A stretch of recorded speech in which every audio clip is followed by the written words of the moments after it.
Hello everyone and welcome back to my channel. This is not the usual apparel I would use to do a YouTube video. However, I feel like this one could potentially span over quite a big time period, so I don't really have time to worry about that. I just gotta start it, otherwise it'll go on for a long time. But a few weeks ago you would have seen that I uploaded a Instagram followers choose my August TBR video, and I had so much fun filming that, and it was just so much fun and so interesting to see what the results were on those polls that I did. And I'd say I've got quite a varied TBR. Most of it is romance, but I feel like all the romances are slightly different. I mean, for a starter, I've got a cowboy romance and a serial killer romance, so kind of says that for me. But I thought it would be fun to then also do a video where I'm trying to get through some of these books on my TBR, because like I say, I've never actually technically done a TBR before. I've always had books that have kind of like are on the forefront of my brain and that are definitely on my radar, but I've never actually had something to like hold myself accountable.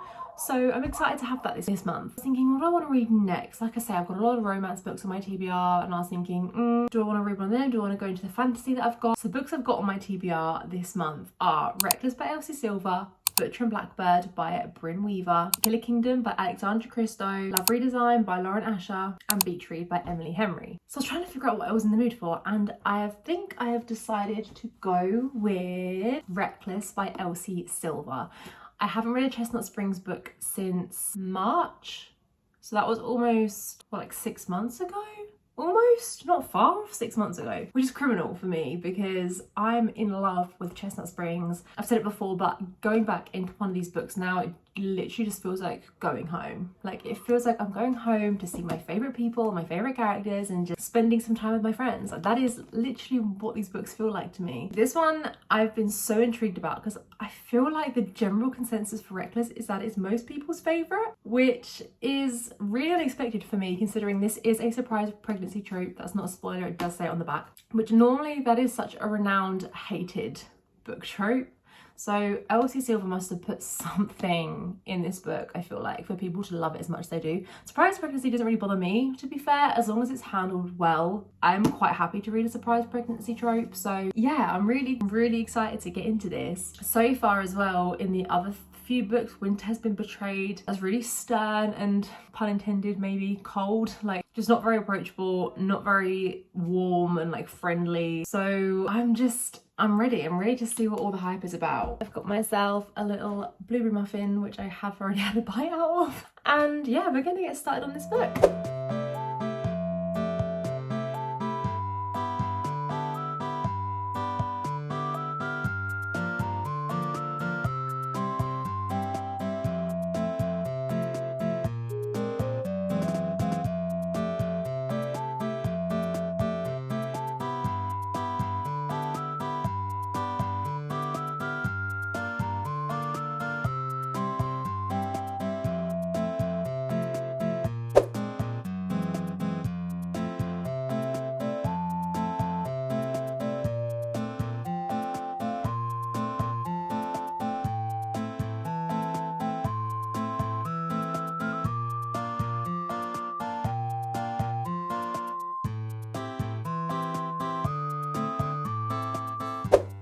Hi guys, so it's been a few days since I last spoke to you guys. It is now Saturday and I'm so close to finishing Reckless. Well, I say so close. I think I have about 100 pages left to read, and I'm having a good time with it. I'm not as obsessed as I feel everyone else has been. I really appreciate Theo as a character. I love Winter as a character. She's so just vulnerable and raw and relatable on so many levels, but I'm really enjoying following along their romance, but there's just something missing for me that's stopping me from fully connecting to them as characters. And I don't know what that is yet. And maybe I'm speaking too soon, maybe a lot's going to happen in 100 pages. But as of right now, it's just not really getting me as excited as I feel like everyone else is to read this book. So we'll see. But as I say, I still do have a good 100 pages left to go. So hopefully maybe something crazy, something's gonna click and I'm gonna feel this deep connection to these characters. But at the moment, it's not bad. Like, I'm having a fun time with it, but I think I raised my expectations because I think, like I've said, the majority of people I see online say this is their favourite from the entire series, and at the moment it doesn't top Heartless or Powerless for me right now. We're gonna keep going and I'll update you when I'm finished.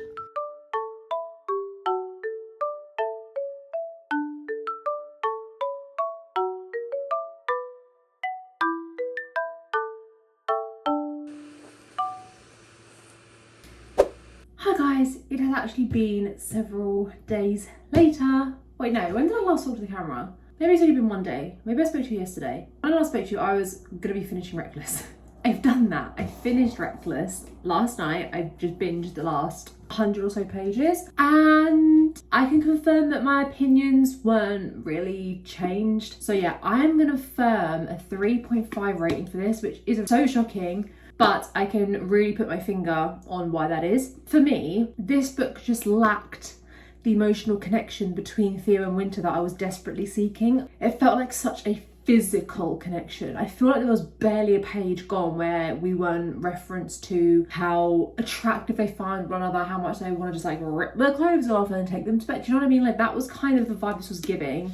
And while that's great, and you know, Elsie does really good spice, and it got to a point where I was actually getting kind of bored about it. I was fed up of hearing about how much they want to shag the other person. Sorry, that's a really disgusting way of putting it, but do you know what I mean? I feel like she has handled emotional connections so well in the other two, especially Heartless and Powerless. You can just feel like the love more than shown it. In here, she's telling you but she's not showing you, I feel like, which people might find controversial because, you know, Theo does do a lot for his daughter, the surprise pregnancy trope in this book. But also, like, well, surely, you know what I mean? Like, any decent man would show up for his daughter, the mother of his child, do you know what I mean? So I didn't feel like that was anything too extraordinary, that like he was doing all this lovely stuff for her and like letting her have nights off and letting her take a bath and have a break. Like, it's lovely, but I don't think it's anything like, oh, this man, you know, do you know what I mean? I feel like the emotional connection was lacking. I couldn't really connect to their relationship on that high level because I feel like there was no proper soulful connection between the two of them. It's just they both thought each other were really attractive. They had a one night stand, she got pregnant, and then they parent together whilst constantly talk about how much they still find the other person really attractive. I don't know. This really wasn't my favourite. In fact, by rating, this is my least favourite in the series. I had a good time though. I had a good time. It's not a bad book, but for me personally, it just didn't live up to the kind of expectations I have compared to the other romances that she's written. So the jury's out on that. Anyway, I'm yet to start my next book, but we've got 4 more to pick from, and I think the next one I'm going to go for is Butcher and Blackbird by Bryn Weaver. I've seen, ever since I first saw this, I don't even know when that was now, maybe even like almost a year ago. Did it come out last year? I feel like it probably did. Yeah, it came out last year, and ever since hearing the premise, I just knew that I would find this really interesting and hopefully love it. It's essentially about, I don't know the ins and outs, but 2 serial killers who form a friendship over serial killing, and I guess a romance ensues from there. But like I say, there's probably a lot more to that story that I don't know yet, but that's all I needed to know because I do really love that kind of shit. So this is probably going to give me a really good fun time. It's already getting quite late today. I've had a bit of a busy day, actually, busier than I thought I was going to have, and I also just had like a 2-hour nap because this girl's just been so tired lately. Who knows, I might get to this tonight. I also might just start it tomorrow. Tomorrow is a zero plans kind of day, so we'll see how far I get through this because it's only 320 odd pages, so this should be a reasonably quick read for me if I enjoy it and just want to fly through it. So yeah, we'll see, but I'm excited for this one. It's going to be good, I think.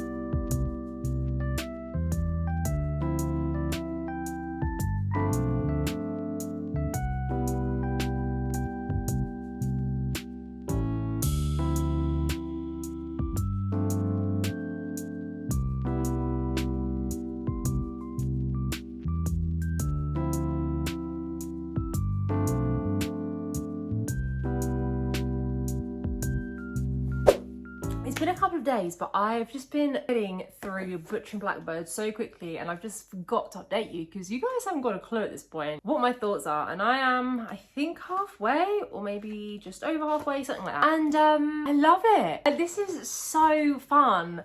Never read anything like this before. I kind of knew I'd like the premise because, like I say, I've watched like TV shows in the past before that have been sort of a similar concept that I just ate up, and yeah, I'm eating this up, so I'm not surprised. It basically follows two serial killers, Rowan and Sloane. And they're serial killers, but they're serial killers that kill other serial killers. The hypocrisy, right? Shouldn't they be killing each other? No, surely? Yeah, so kind of like if you've seen Dexter, that kind of vibe. Basically people that are killing other people that are bad and purging them from society, I suppose. Anyway, they meet at the beginning and they basically set up a kind of annual challenge where they're given a target, and whoever catches and kills the target first wins the competition for that year. It's just so fun. It's not like gruesome throughout, but there's just so far for me, there's been like 2 chapters that stand out, the first one being one of them actually, so definitely go straight into this with a strong stomach.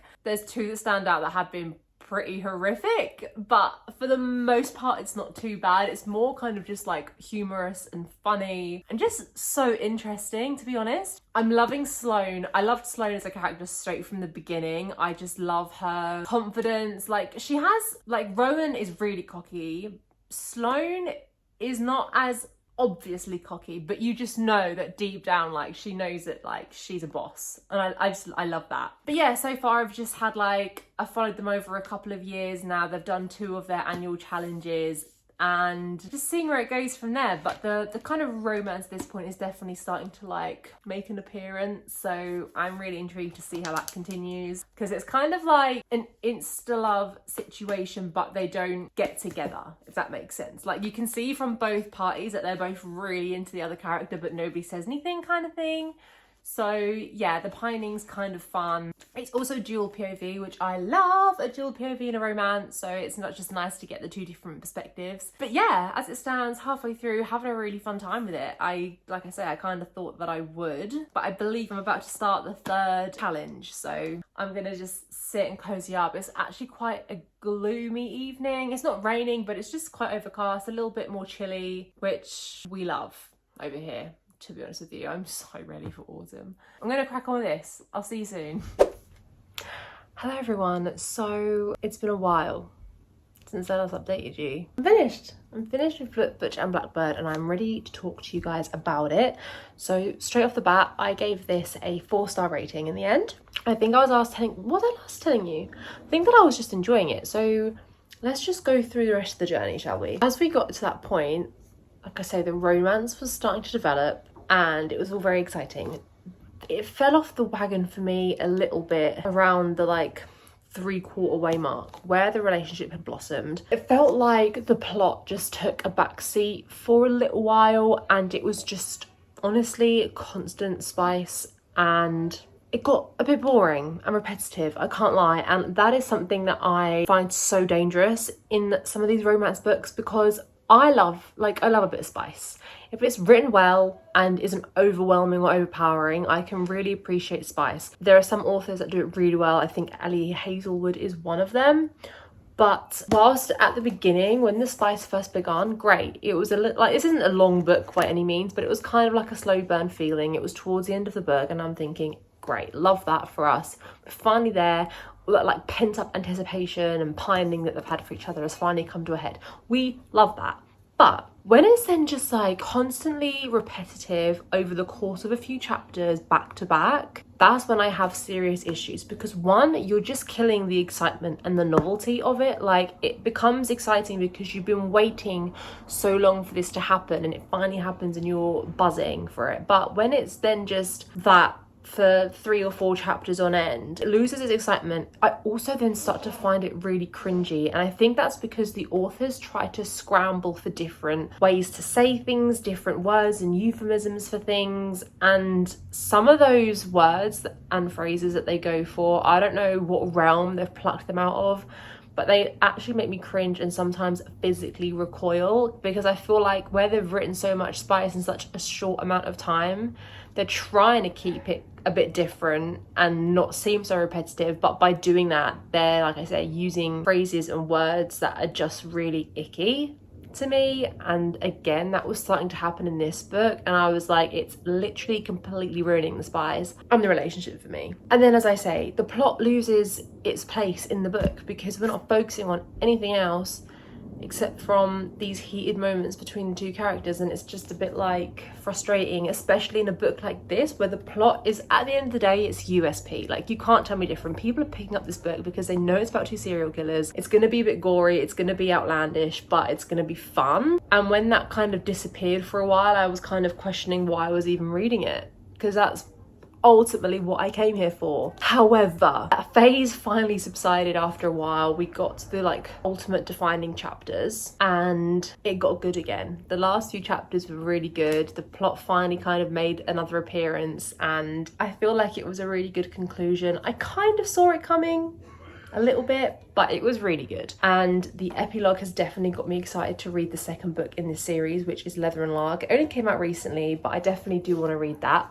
But yeah, so I gave it a 4 stars, primarily because I had a great time with it until I didn't, and that let it down for me. Otherwise, this probably would have been a very, very high rating. Maybe not a 5-star, but probably not far off. But I thought a 4 stars seemed fair because it was just a few chapters towards the end that really let it down for me. So I was gonna do one more book for this video, but I've actually been filming this now over the course of 2 weeks and I thought I'd leave it there. I've got 3 more books to go on my TBR and you're gonna have to tune in to my reading wrap up at the end of this month to see whether I'm successful, but I will just hint that I started To Kill a Kingdom. So if you want to know my thoughts on that or any of the other books that you've seen featured on my TBR, then like I say, stay tuned for the end of the month and you'll hear all my thoughts and feelings on those. Thank you for watching, guys. If you like this video, please like, comment and subscribe, and I will catch you next week with a brand new one. Bye, friends.